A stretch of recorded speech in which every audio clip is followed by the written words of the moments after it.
Nafikiri wale Gaborone ni timu nzuri. Ukiona kama haina organization lakini ni timu moja nzuri na ngumu kweli. Ni na wachezaji wazuri, committed, wachezaji wanataka kushinda, na especially ambao timu ambayo inacheza na Simba sasa hivi.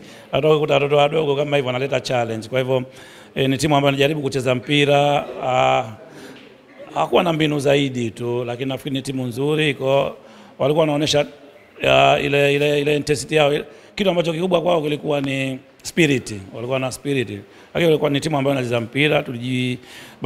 Hatukuanza vizuri. Baada ya dakika 20 za kwanza walikuwa wao wako juu, lakini tulivorudi katika mchezo tukajaribu kumanage. Ilikuwa na sitiza za jiwango, jaribu kumiliki sana mpira. Tulikuwa moja ya weapon yetu kubwa ilikuwa ni kumiliki mpira na kutafuta space. Kwa hivyo haikuwa rahisi, lakini nafikiri tulijaribu kumiliki mpira, tuliscore goals.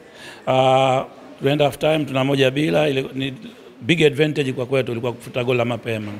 Kuna watu walikuwa nafikiri labda mimi nitafeli.